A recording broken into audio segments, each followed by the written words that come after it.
Do you know how the dark age of Kaliyuga began and the role of Kali Purush? As the Dwapara Yuga, the age of righteousness, came to an end, a new age of darkness and moral decline loomed on the horizon. This was the age known as Kaliyuga, a period where deception, greed, cruelty would overshadow virtue and goodness.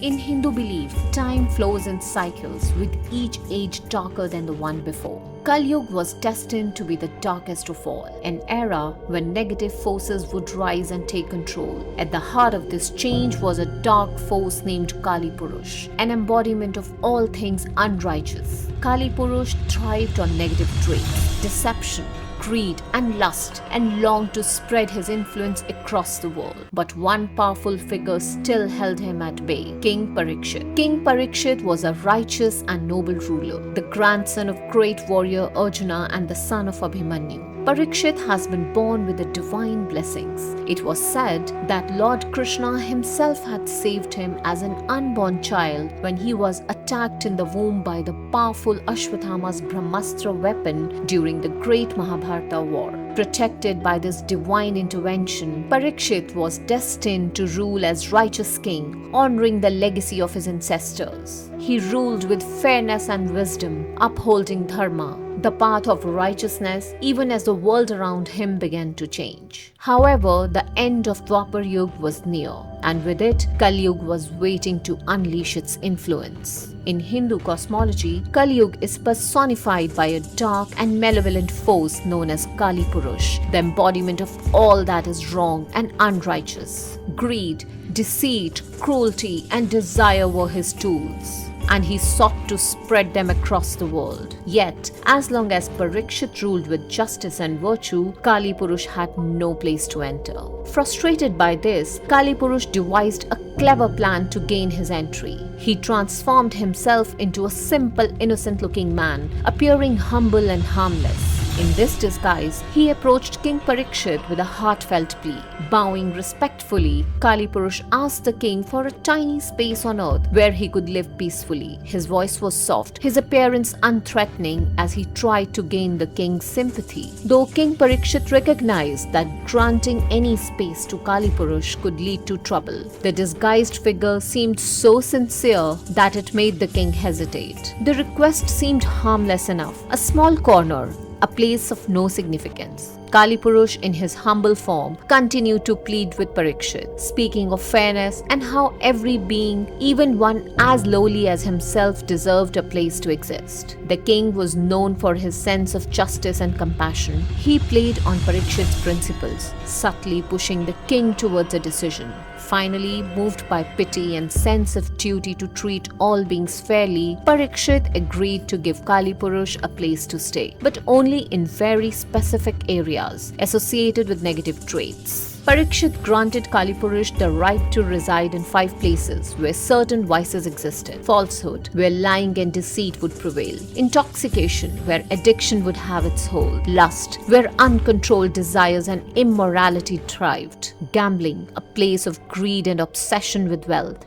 and violence, where cruelty and bloodshed took place. With these 5 dark aspects, Kali Purush was able to start spreading his influence, laying the foundations of Kaliyuga. But even with this power, Kali Purush was not satisfied. He dreamt of extending his control even further. Determined to mislead King Parikshit and gain full control, Kali Purush set another plan into motion. One day, while Parikshit was out hunting in a thick forest, he got separated from his companions and lost his way. As the hours passed, the king grew tired and thirsty, his energy fading with each step. After some time, he stumbled upon the hermitage of sage Shamika, a highly respected sage known for his deep meditation and spiritual wisdom. Seeking some relief, Parikshit called out for water and hospitality, hoping the sage would offer him rest and refreshment. However, sage Shamika was deeply absorbed in his meditation and did not hear King's calls. Parikshit, already exhausted and frustrated from being lost, started to feel ignored. He took the sage's silence as a sign of disrespect. Overcome by the rare surge of anger, something quite out of character for him, he picked up a dead snake lying nearby and placed it around the sage's neck as a form of mock punishment. This act was completely unlike the noble king, revealing how Kali Purush's subtle influence was working on him.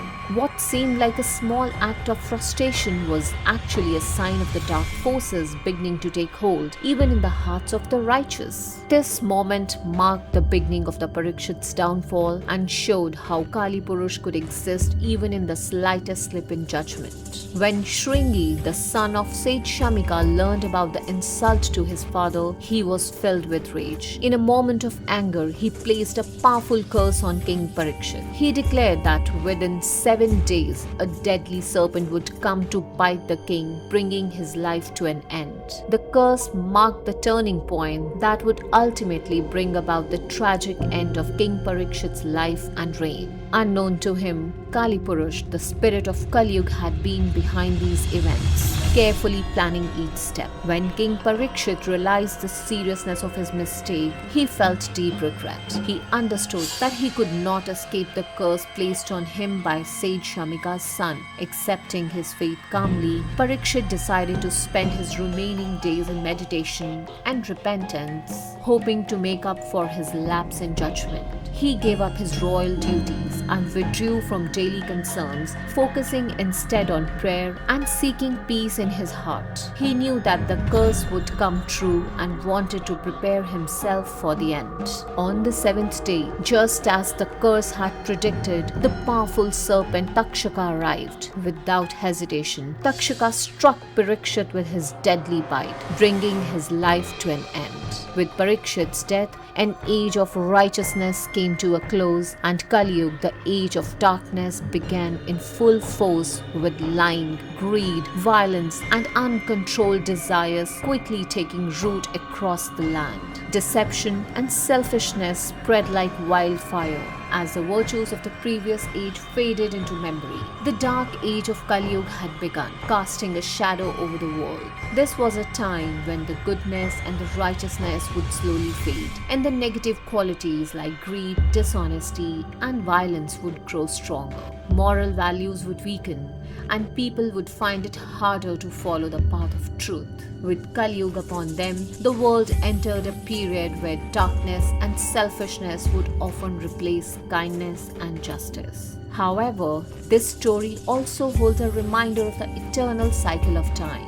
Just as the seasons change, the ages, Satyug, Treta Yuga, Dwapara Yuga, and now Kaliyuga, come and go, each with its own purpose. Though Kaliyuga is a time of decline, it too has its place in the grand design of the universe. After Kaliyuga, the cycle will eventually bring a new age of light and goodness. This reminds us that both light and darkness are a part of the cosmic order, and one day the world will again return to a time of purity and virtue.